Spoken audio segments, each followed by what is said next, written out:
سلیم کو نورجہاں کو دیکھتے ہی عشق ہو گیا تھا، لیکن جب سلیم کے والد اکبر کو اس بات کا علم ہوا کہ میرے بیٹے سلیم کو نورجہاں سے عشق ہو گیا ہے تو اکبر کو یہ ڈر ستانے لگا تھا کہ کہیں ایسا تو نہیں کہ نورجہاں کا والد اپنے بیٹی کا سہارا لے کر میری سلطنت میں بغاوت کرنے کی موڈ میں ہے، کیونکہ ہو سکتا ہے کہ وہ نورجہاں کی شادی جہانگیر سے کرا کر مغل سلطنت کو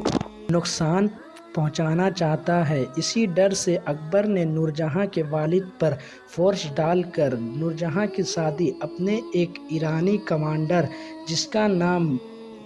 سیرف گن تھا اس سے کرا دیا۔ سیرف گن سے شادی کرنے کے بعد اکبر نے نورجہاں اور سیرف گن کو بنگال کی ریاست دے کر بنگال کی طرف روانہ کر دیا۔ پھر سیرف گن اپنی بیوی کے ساتھ سکھی رہنے لگا۔ سیرف گن اور نورجہاں کی ایک بیٹی بھی پیدا ہوئی تھی۔ دوستو، بنگال میں بھلے نورجہاں اپنی زندگی اچھے سے گزار رہی تھی، لیکن جہانگیر نورجہاں کو نہیں بھلا پایا تھا، لہٰذا اکبر کے بعد جب جہانگیر سلطنت کا اگلا سلطان بنا تو اس نے سب سے پہلے اپنی محبت یعنی نورجہاں کو واپس پانے کا ارادہ کیا۔ کہا جاتا ہے کہ جہانگیر نے اپنے ایک بھائی جس کا نام قطب الدین تھا اس سے کہا کہ تم بنگال جا کر سیرف گن سے کہنا کہ وہ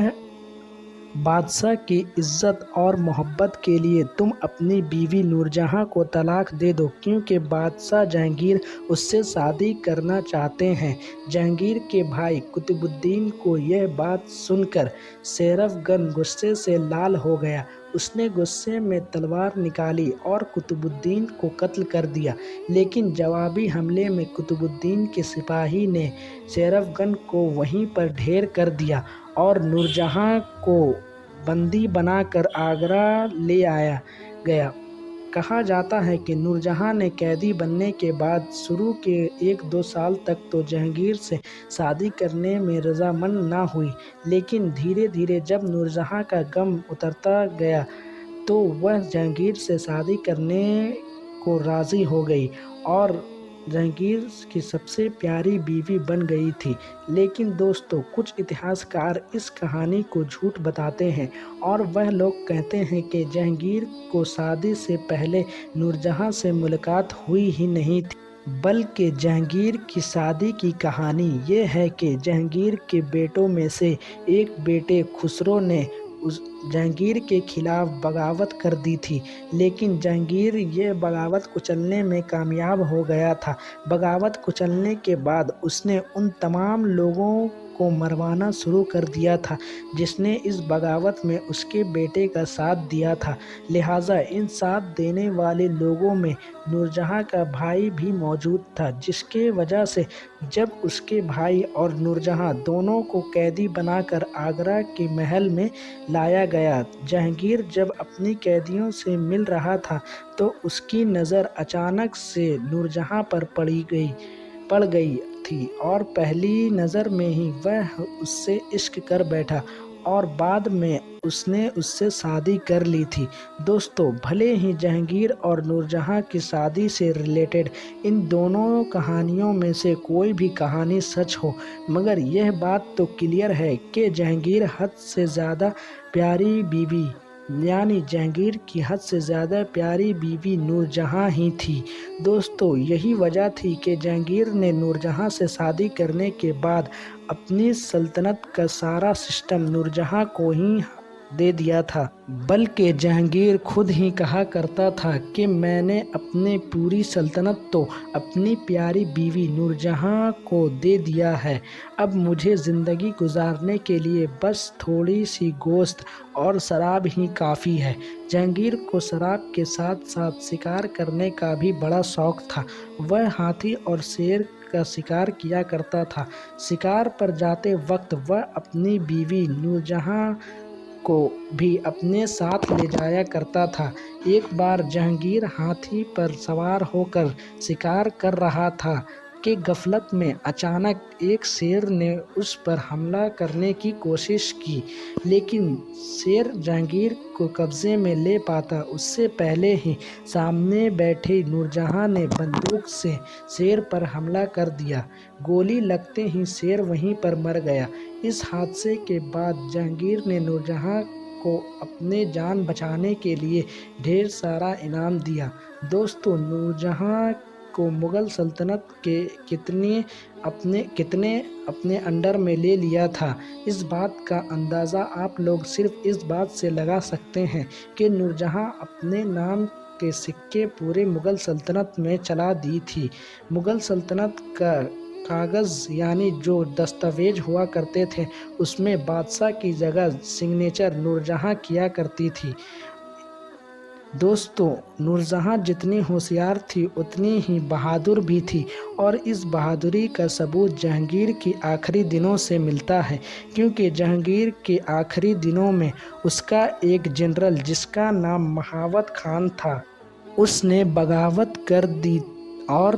بغاوت میں جہانگیر کو بندی بنا لیا گیا، لیکن اس کی بیوی نورجہاں نے اپنی ہوشیاری اور اپنی بہادری کے بلبوتے پر